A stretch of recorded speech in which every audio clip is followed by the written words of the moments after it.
اہل ایمان کے ساتھ الٹا معاملہ ہو رہا ہے, وہ نیچے جاتے جا رہے ہیں اور ظلم کرنے والا اوپر آتا جا رہا ہے. تو یہ فرعون کے ساتھ خاص نہیں تھا, دور حاضر میں بھی دیکھے تو ایسا ہے, ابھی بھی ایسا سسٹم ہے. خطا نہیں تھی, غلطی نہیں تھی, اور اگر اس کو تم نے مارا تو ایسا ہے کہ پورے زمین کے انسانوں کو مارا.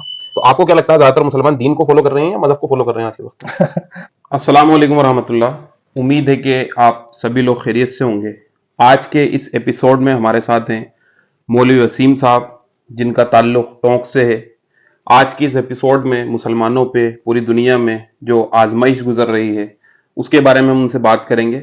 اس کے علاوہ بھی دیگر سوال ہم ان سے پوچھیں گے. سب سے پہلے تو آپ کا بہت بہت خیر مقدم کرتا ہوں میں اس ایپیسوڈ میں. چھوٹا سا انٹروڈکشن آپ عوام کو دے دیں اپنا. جی, میں محمد وسیم, ندوے سے میری تعلیم ہے اور میں یہیں بچیوں کا ایک ادارہ مدرسہ نثار احمد للبنات کے نام سے شاہین الاسلام بیادگار نثار احمد موتی باغ میں ہے, اس کو چلاتا ہوں. 100 بچے پڑھتے ہیں وہاں پر. بقیہ ایک مسجد کا امام ہوں, خدا مسجد دیولی روڈ ٹونک. ماشاء اللہ. مولوی صاحب, پہلا سوال یہ ہے کہ دنیا کے پس منظر سے اگر ہم دیکھیں جو حالات مسلمانوں کے ہیں وہ آزمائش کی شکل میں دیکھے جائیں یا ایک عذاب کی شکل میں دیکھے جائیں؟ دیکھو, اصل تو ہماری خصوصاً اہل ایمان کی جو زندگی ہے اس میں شبہ نہیں وہ آزمائشی کی ہے, اور اس سے دلیل خود اللہ رب العالمین کے کلام سے نکلتی ہے کہ سورہ ملک میں اللہ رب العالمین کا ارشاد ہے لیبلوکم ایکم احسن عملا, کہ ہم نے تمہیں پیدا کیا ہے موت اور زندگی دونوں, ہم تمہاری موت سے بھی اور زندگی سے بھی دیکھنا چاہتے ہیں تم میں اچھا عمل کون کر کے لاتا ہے. اچھا عمل کا مطلب یہ ہے کہ جو ہم چاہتے ہیں وہ کر کے کون آتا ہے اور من کی مرضی کر کے کون آتا ہے.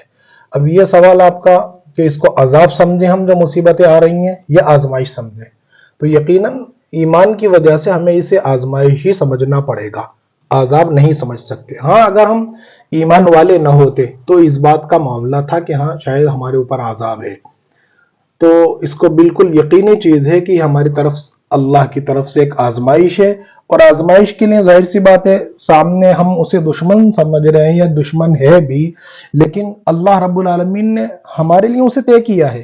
اب کیا ہم اس آزمائش میں کھرے اترتے ہیں یا نہیں, یہ ہمیں ثبوت دینا ہے. ہو سکتا ہے بعض لوگ میری اس بات سے اتفاق نہیں کریں, وہ یہ کہ ہم انہیں اخلاقیات اور محبت کا ثبوت دیں, اس لیے کہ قرآن مجید نے ہمیں اس میں بھی رہنمائی کی ہے کہ کأنہ ولی حمید, کہ اگر کسی نے تمہارے ساتھ زیادتی کی اور اس زیادتی کے نتیجے میں ان کے اہل تعلق سے تم محبت کا کوئی معاملہ کرتے ہو تو ممکن ہے کہ تمہارا جو کل دشمن تھا وہ دوست ہو جائے. آج اصل میں جو دوسرے لوگوں نے کوئی پڑھتا تو ہے نہیں, دیکھتا ہی نہیں, جیسے ہم لوگ دوسرے کے دین کو نہیں پڑھتے وہ بھی نہیں پڑھتے, وہ ہماری کیپیسٹی اور حالت کو دیکھ کر یہ جانچتے ہیں کہ یہ مسلمان ہیں. اب مسلمانوں میں کم لوگ ایسے ہیں جو صحیح طور پر پورے دین کے جاننے والے ہیں, ورنہ زیادہ تر یعنی وہ کہہ لیں 90% لوگوں کی تعداد وہ ہے جو دین جانتے ہی نہیں, صرف وہ ٹوپی اور کپڑوں کے ذریعے ہی وہ دیندار نظر آتے ہیں ورنہ دین وین نہیں جانتے. تو اس کے نتیجے میں کیا ہوتا ہے, نقصانات ہوتے ہیں. کیا نقصانات ہوتے ہیں, وہ لڑائی کر رہے ہیں, لوگ دیکھ رہے ہیں تو سمجھتے کہ ان کے 80% لوگ لڑ رہے ہیں تو یہی دین ہے, ان کا لڑائی دین ہے, ان کا بھائی بھائی کو مار دیتا ہے یہی دین ہے. حالانکہ ایسا کچھ نہیں ہے. ہمارے دین میں تو یہ بات کہی گئی ہے کسی کو بے وجہ, دین مسلمان تو بہت دور, غیر کو بھی اگر تم نے ناجائز طریقے پر اس کا کوئی خطا نہیں تھی, غلطی نہیں تھی, اور اگر اس کو تم نے مارا تو ایسا ہے کہ پورے زمین کے انسانوں کو مارا. یہ قرآن مجید میں ہمارے یہاں ہے, لیکن ہمارے یہاں چونکہ تعلیم نہیں ہے, اگر ایسا ہوتا تو دوسرے کو تو بہت دور, اپنے بھائی پہ ایسا نہیں کر سکتے تھے. تو یہ ہماری کچھ ناچاقیاں اور نا اتفاقیاں اور دلوں کے میل جو آپسی میں یہ چیزیں نہیں ہونا چاہیے, اس کی وجہ سے لوگ بدزن ہیں. تو اس میں ہم یہ کہیں گے کہ ہماری ایک بڑی چوک یہ ہے کہ ہم نے اخلاقیات کا ثبوت نہیں دیا. اس کی ایک مثال میں دیتا ہوں کہ اگر ہم مارکیٹ میں جائیں تو 2 قسم کے لوگ ملیں گے, ایک ہمارے وطنی بھائی اور ایک ہمارے جو ہے مسلمان بھائی. اگر ہم ان کی دکان پہ جاتے ہیں, کسی کپڑے والے کے چلے جاؤ تو وہ منہ بنائے گا سامان دکھانے ہی میں, اور ایک کیا آ گئے یہ تو پریشان کر رہے ہیں, وقت برباد کر رہے ہیں. ایسے ہی دوسرے کے یہاں چلے جاؤ, جو چیز ہماری تھی وہ دوسرے نے لے لی, مسئلہ یہ ہے دوسرے نے قبضہ کر لیا, وہ اخلاقیات کا مظاہرہ کر رہا ہے, آپ بیٹھیے چائے منگا رہا ہے, پانی پلا رہا ہے, تو ظاہر ہے کوئی بھی وہ فطری چیز ہے اسی کے پاس جائے گا جو اچھا اخلاق پیش کر رہا ہے. تو اصل میں ہم اخلاقی اعتبار سے بہت گر گئے. اس گرنے کی وجہ سے جو بغیر پڑھے لکھے لوگ تھے یہ ان کا حال ہے. پڑھے لکھے لوگ اب بھی ایسا نہیں کر سکتے, الحمدللہ ایسا نہیں ہے. اگر ہمارے لوگ بھی مکمل دین کے جاننے والے ہو جائیں تو میرا یقین یہ ہے کہ انشاءاللہ حالات بدلیں گے, سب لوگ برے کہیں بھی نہیں ہوتے.